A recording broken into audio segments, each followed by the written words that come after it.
রূপপুর গ্রামে দুই অনাথ বোন একসঙ্গে বাস করত।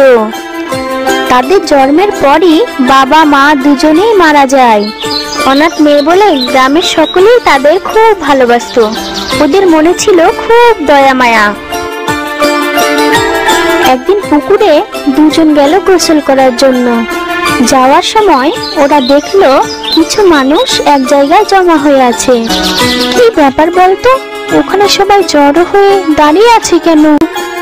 কে জানি, চল তো গিয়ে দেখি। ওরা গিয়ে দেখলো ওদের গ্রামের লালু আর কালু দুজনে তাদের জমি নিয়ে ঝগড়া করছে, আর কয়েকজন দাঁড়িয়ে তাদের ঝগড়া দেখছে। এটা আমার জায়গা, তুমি কিন্তু জমি দখল করে নিতে পারো না। মিথ্যে বলবি না কালু, বাবা এটুকু জমি আমাকে দিতে চেয়েছিল, মুখে দিতে চেয়েছিল, লিখে তো আর দেয়নি। বাবা আমায় এই জমি লিখে দিয়েছে। এই জমি তোমার কি করে হয় শুনি? ওটা তুই জোর করে লিখে নিয়েছিস। ও জমি আমি কোনোদিনও ছাড়বো না, তবে আমি ওই জমি ছাড়বো না। ঝগড়ার এক পর্যায়ে তারা মারামারি শুরু করে। মারামারি করতে করতে তারা দুজনেই পড়ে যায় এক ছোট বেল গাছের উপর। তার ফলে তারা প্রচন্ড ব্যথা পায় আর তাদের শরীরের কয়েক জায়গায় কাটা ফুটে যায়। ও বাবা গো, মরে গেলাম গো। আজ আমার এই বেল গাছটার জন্য কি অবস্থা হলো। ও বাবা, বাবা রে, ও বাবা, মরে গেলাম রে। আমি আর বেল গাছটাকে রাখবো না, এখনই এই বেল গাছটাকে কেটে ফেলবো। হ্যাঁ তাই কর। এই পোড়ামুখো গাছটাকে কে এখানে যে লাগিয়েছিল কে বা জানে। তুই তাই কর, এই বেল গাছটাকে কেটে ফেল। লালু আর কালু সিদ্ধান্ত নিল তারা এই বেল গাছটা কেটে ফেলবে। টিঙ্কি আর পিঙ্কি পাশে দাঁড়িয়ে সেই ঝগড়া দেখছিল, কিন্তু গাছ কেটে ফেলবে শুনে সেই নিরপরাধ গাছটার জন্য তাদের মনে দয়া হয়। তাই ওরা গাছটাকে বাঁচানোর জন্য চেষ্টা করলো।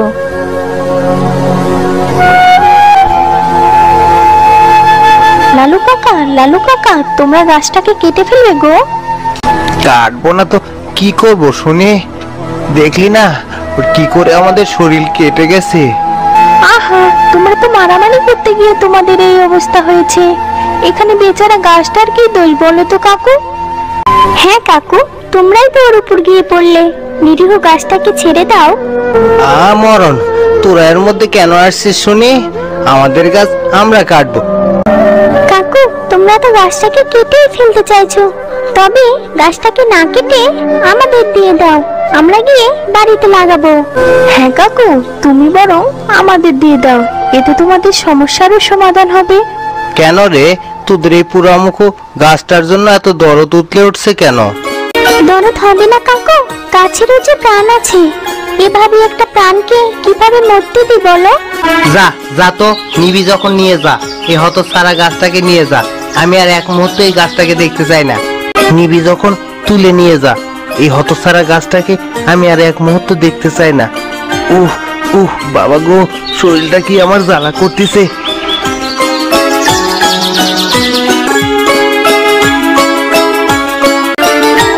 টিঙ্কি আর পিঙ্কি সেই বেল গাছটাকে শেকড় শুদ্ধ তুলে আনলো তাদের বাড়িতে।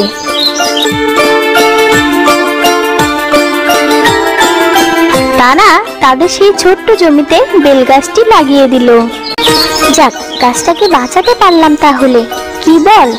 হ্যাঁ রে, আমি ভেবেছিলাম গাছটাকে তারা সত্যি সত্যি কেটে ফেলবে। শেকড় সহ এনে গাছটি লাগালাম, কিন্তু বাঁচবে তো? আমিও তো সেটাই ভাবছি। আজ থেকে ওর বেশি বেশি যত্ন নিতে হবে, বুঝলি? হ্যাঁ বুঝেছি। চল একটু পানি নিয়ে এসে ওর গোড়ায় দিই। ঠিক আছে, চল।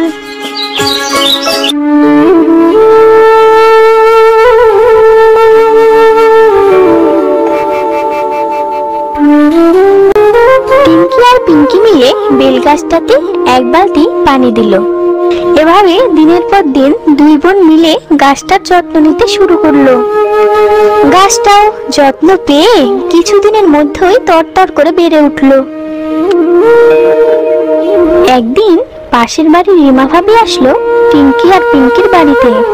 টিঙ্কি, ও টিঙ্কি, পিঙ্কি, ও পিঙ্কি, কই রে? তোরা বাড়ি আছিস?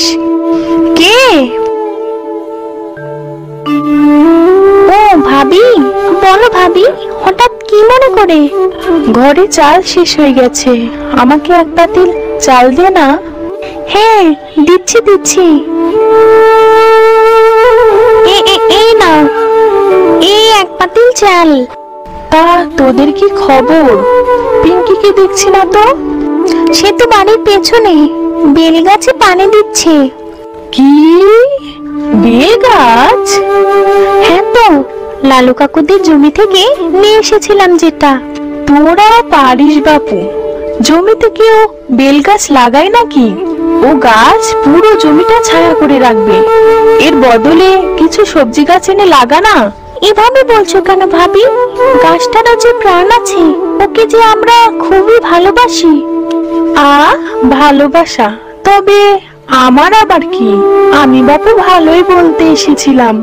যাই রে, যাই যাই তবে। আচ্ছা ভাবি, তবে এসো।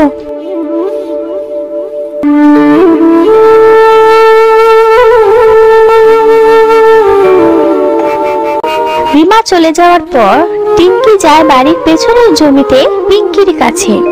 গিয়ে দেখে পিঙ্কি সেই বেল গাছে গোড়া পরিষ্কার করছে। কি রে, তোর কাজ শেষ হলো? হ্যাঁ রে, এই তো প্রায় হয়ে গেছে। একটু আগাছাগুলো পরিষ্কার করছি। তা কে এসেছিল রে? আওয়াজ শুনতে পেলাম। আর বলিস না, রিমা ভাবি এসেছিল নুন চাইতে।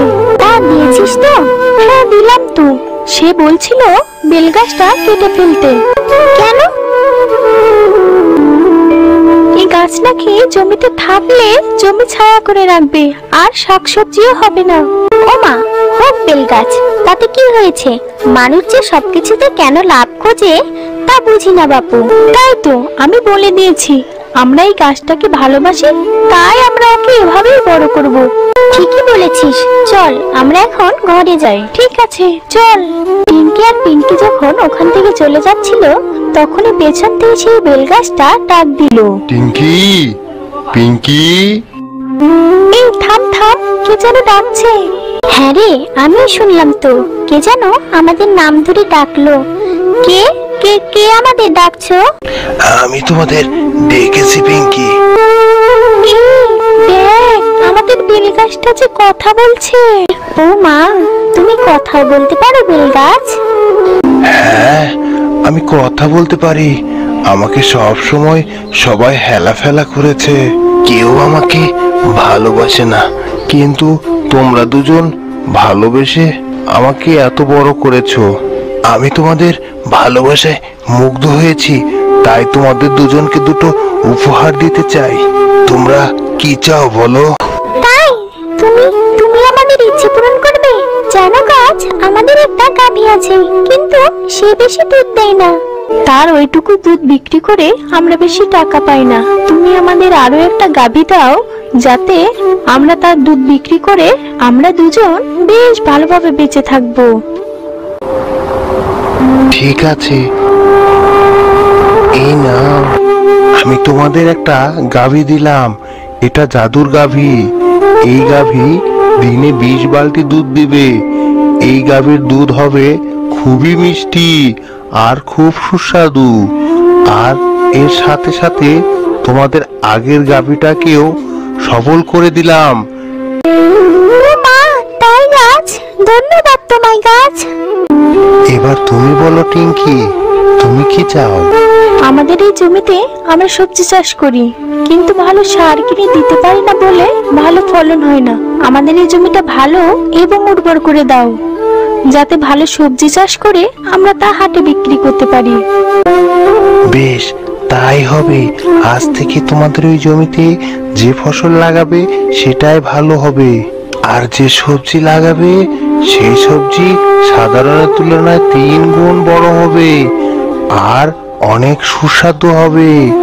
ধন্যবাদ তোমায় গাছ, আমি তো ভাবতেই পারছি না আমাদের আর কোনো অভাব থাকবে না। বল না পিঙ্কি? ঠিকই বলেছিস রে গাছ, তুমি আমাদের মতো অনাথ মেয়ের খুব উপকার করলে। ধন্যবাদ তোমায়। তোমাদের মন আয়নার মতো পরিষ্কার, স্বচ্ছ।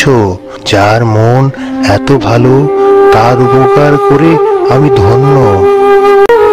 টিঙ্কি আর পিঙ্কি দুইটা সবজি বেচে দিনে দিনে গ্রামের মানুষের কাছে সুনাম অর্জন করতে থাকে।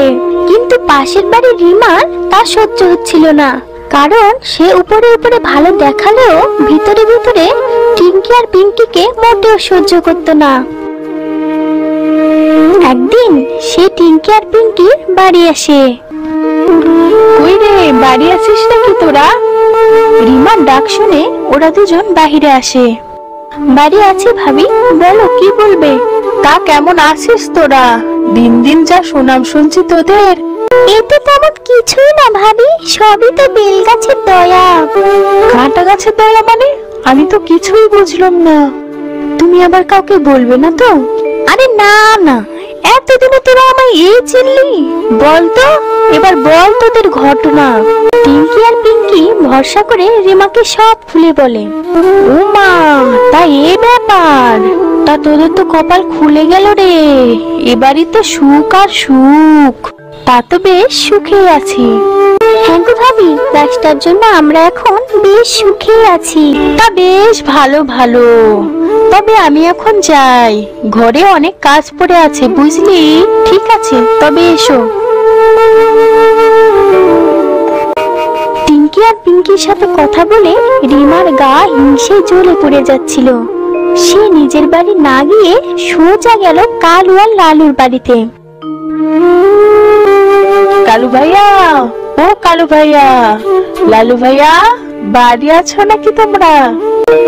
দুটো পাশাপাশি ঘর থেকে লালু আর কালু বেরিয়ে আসে। কি হলো ভাবি, কোনো বিপদ হলো নাকি ভাবি? এমন সময় ডাকাডাকি করছেন যে? বিপদ না ছাই, গায়ে কি হচ্ছে তাকে তোমরা খোঁজ খবর রাখো। কেন ভাবি, সব তো ঠিকই আছে, আবার কি হলো? সেই বজ্জাত মেয়ে দুটো যে তোমাদের কাছ থেকে বেলগাছটা নিয়ে গেছিল, আজ তো তারা সেই গাছের মাধ্যমে ধনী হয়ে যাচ্ছে গো। সেই খোঁজ খবর কি তোমরা রাখো? কে, টিঙ্কি আর পিঙ্কি? ওই হতচ্ছাড়া শয়তান গাছটা নিয়ে আবার কি হলো? এরপর রিমা সবকিছু খুলে বলে লালু আর কালুকে। আরে তাই নাকি? ইস, একটুর জন্য ওই গাছটার ক্ষমতা আমরা পেলাম না, ওই হতচ্ছাড়ি ওই মেয়ে দুটো ওই গাছটার ক্ষমতা পেয়ে গেল। না না, মেনে নেওয়া যায় না, ওই গাছটা তো আমাদের, ওই গাছটা আমরা এক্ষুনি নিয়ে আসবো। তা যাও যাও, নিয়ে এসো তোমাদের গাছ। হ্যাঁ, আমরা এখনই যাব ওই গাছটা নিয়ে আসতে। চল রে, চল চল। লালু আর কালু দুটো কুড়াল নিয়ে সোজা গেল টিঙ্কি আর পিঙ্কির বাড়ি। ওরা সেখানে গেল যেখানে সেই বেল গাছটা ছিল। গিয়ে ওরা গাছটা কাটতে শুরু করলো। গাছ কাটার শব্দ পেয়ে টিঙ্কি আর পিঙ্কি দৌড়ে গেল সেখানে। এই কি লালু কাকু, তোমরা আমাদের গাছ কাটছো কেন?